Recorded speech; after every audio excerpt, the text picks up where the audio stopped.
जय हिंद साथियों। आप सभी का आपके अपने YouTube चैनल शिक्षा संस्कार क्लासेज में स्वागत है। आज हम क्लास 10 के अध्याय 6 चैप्टर का नाम है त्रिभुज का जो प्रमेय है 6.1 जिसको हम लोग बोलते हैं थेल्स प्रमेय या आधारभूत प्रमेय, इसको प्रूफ करने वाले हैं। सबसे पहले देखते हैं कि प्रमेय 6.1 जो है वो क्या बोल रहा है।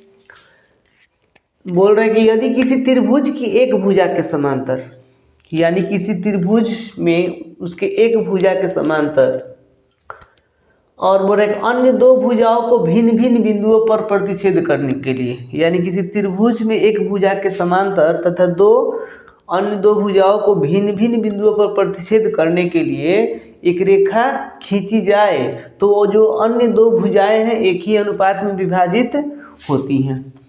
क्या बोल रहा है कि किसी भी त्रिभुज में एक भुजा के समांतर अगर कोई रेखा खींची जाए तो अन्य दो भुजाओं को क्या कर रही है, एक ही अनुपात में विभाजित कर रही है। सबसे पहले यहाँ लिखते हैं हम लोग, दिया है क्या दिया इसमें कि त्रिभुज ABC में भुजा BC के समांतर,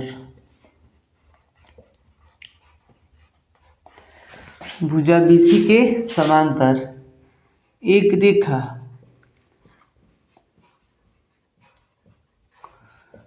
DE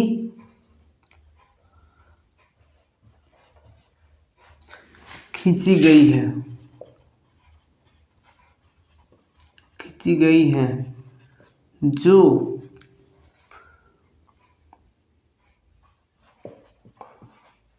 अन्य भुजाएं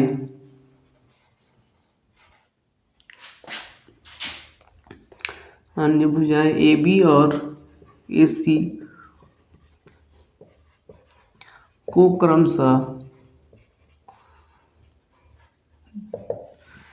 AB और AC को क्रमशः D और E पर प्रतिच्छेद कर रही है, D और E पर काटती है। त्रिभुज में क्या दे रखा है कि त्रिभुज ABC में भुजा BC के समांतर एक रेखा DE इस प्रकार खींचा गया है कि अन्य दो भुजा यानी कि AB और AC को क्या कर रही है, D और E पर काट रही है। अब हमको सिद्ध क्या करना है,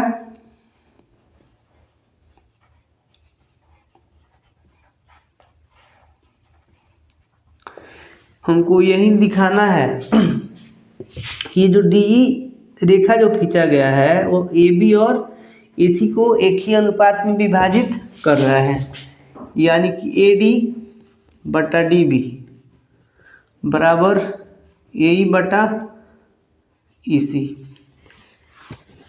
यानी कि हमें ऐसे दो त्रिभुज लेने हैं जिसमें एक का आधार क्या AD हो, एक का आधार BD। तो यहाँ एक का आधार AD और इसमें एक का आधार BD। तो यहाँ त्रिभुज तो बन नहीं रहा है, इसके लिए हमें क्या करना पड़ेगा, त्रिभुज की रचना करनी पड़ेगी ताकि उसमें मेरा आधार BD आ जाए।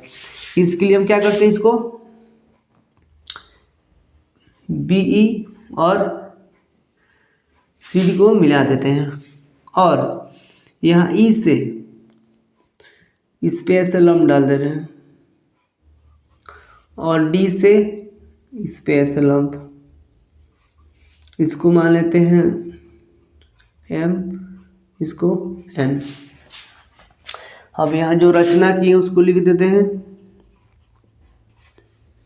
रचना में क्या किए हैं कि जो EM जो था, EM लंब डालें, किस पे लंब डालें, इसको भुजा AB पे, तथा जो DN है इसको लंब डाले किस पे, DN को किस पे लंब डाले हैं, इसको AC पर। और क्या किए हैं, BE और CD को मिला दिया है। बी ई तथा सी डी को क्या किया हमने, मिला दिया है, मिलाया। अब हमको क्या लाना है, ए डी बटा डी बी। सबसे पहले क्या लेना है, ए डी बटा डी बी। तो ए डी यहाँ लेते हैं हम त्रिभुज ए डी ई का क्षेत्रफल, त्रिभुज ए डी ई का क्षेत्रफल। तो हमको त्रिभुज का क्षेत्रफल मालूम है, क्या होता है त्रिभुज का क्षेत्रफल, 1/2 आधार गुणे ऊंचाई। त्रिभुज का क्षेत्रफल क्या होता है, 1/2 आधार गुणे ऊंचाई। तो यहाँ देखते हैं जो त्रिभुज ए डी ई, इसका आधार हम ये लेते हैं 1/2 आधार ले लिए ए डी, और इसका ऊंचाई यानी कि शीर्ष से जो लंब डाला गया है यानी कि ई एम। ठीक इसी प्रकार त्रिभुज जिसमें हमको बी डी आना चाहिए, कौन सा त्रिभुज लेते हैं, डी बी ई। त्रिभुज डी बी ई का क्षेत्रफल, त्रिभुज डी बी ई का क्षेत्रफल 1/2, इसका आधार क्या हो गया, डी बी, और इसका हाइट, तो हाइट हम लोग देखते हैं, इसका हाइट क्या होगा, इसके आधार से शीर्ष की ऊंचाई। मान लीजिए ऐसे कोई त्रिभुज है, अगर इसको हम, इसका हाइट हमको ज्ञात करना है, ऊंचाई, क्या करेंगे, इसको आधार को ऐसे बढ़ा देंगे और शीर्ष से लंब डाल देंगे। ठीक उसी प्रकार यहाँ इसके आधार को बढ़ा दिए हैं और शीर्ष से लंब डाल दिए हैं, यानी कि इसका हाइट क्या हो गया, ई एम। अब क्या करते हैं, दोनों को बट्टा में, त्रिभुज ए डी ई का क्षेत्रफल बट्टा में त्रिभुज डी बी ई का क्षेत्रफल। इसका क्षेत्रफल कितना था, 1/2 ए डी गुणे ई एम। इसका क्षेत्रफल 1/2 डी बी गुणे E M. E M cut गया, एक कट गया, कितना आ जाएगा, ए डी बटा डी बी। इसको समीकरण मान लेते हैं 1।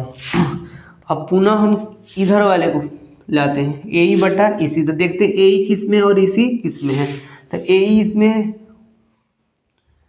यानी कि त्रिभुज ए डी ई में ए ई है, और जो ई सी है मेरा किस में है, यानी कि यहाँ से सी डी ई, या तो ऐसे बोल सकते हैं डी सी ई। अब त्रिभुज किसका हमको निकालना है, ए ई लाना, तो ए किस में, इसमें है। त्रिभुज ए डी ई का क्षेत्रफल कितना जग, 1/2। अब हमको क्या लाना है, ए ई लेना है, तो हम आधार इधर से लेते हैं, इसको आधार मान लेते हैं ए ई, और इस आधार से शीर्ष डी से ये जो लंब डाला गया है ए नदी, और नीचे वाला हमको क्या चाहिए, ई सी। तो ई सी किस में है, इसमें है, यानी कि सी डी ई। त्रिभुज सी डी ई का क्षेत्रफल 1/2, इसका आधार हम लोग मान लेते हैं ई सी, और इसका हाइट वैसे ही इसके आधार को बढ़ा देते हैं और शीर्ष से इसका लंब, यानी कि एन डी। इसको भी हम बट्टा में कर लेते हैं, त्रिभुज ए डी ई का क्षेत्रफल बट्टा में त्रिभुज सी डी ई का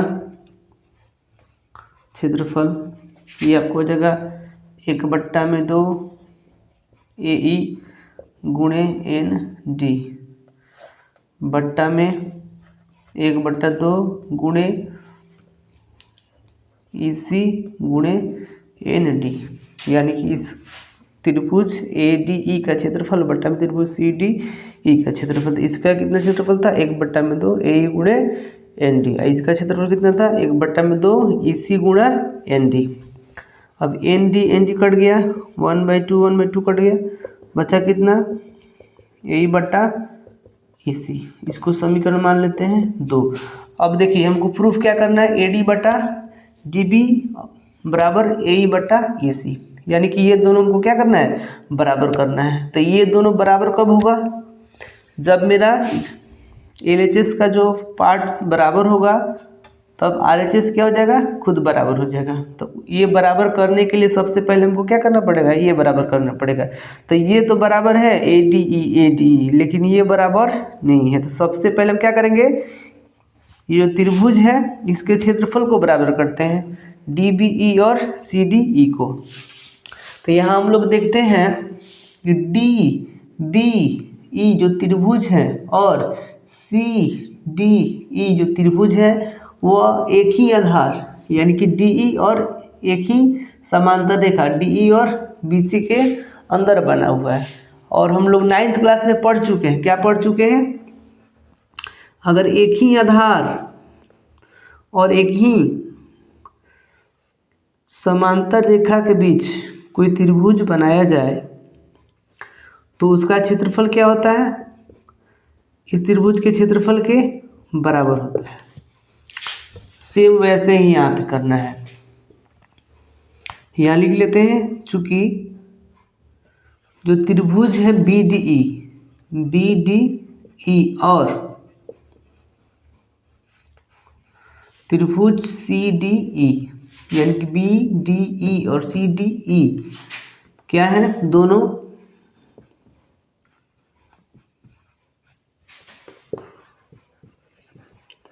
एक ही आधार,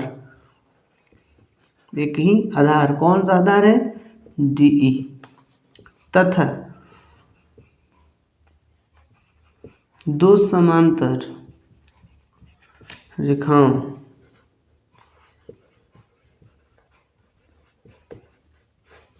कौन? DE और BC, DE और BC के बीच स्थित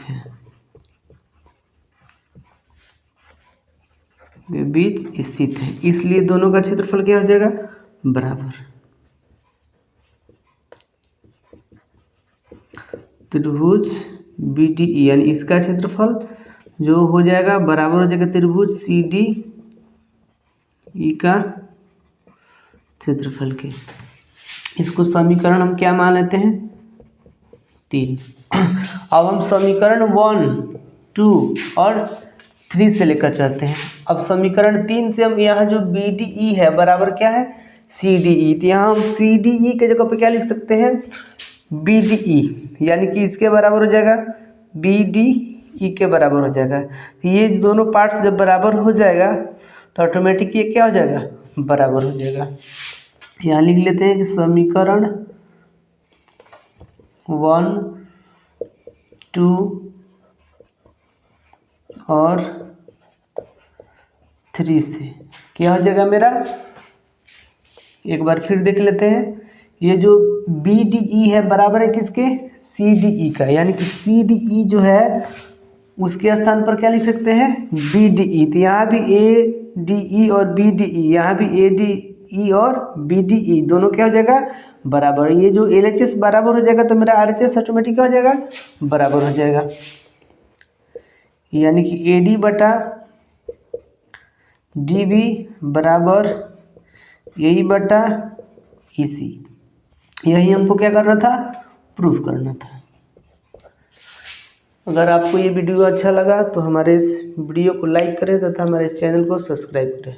धन्यवाद।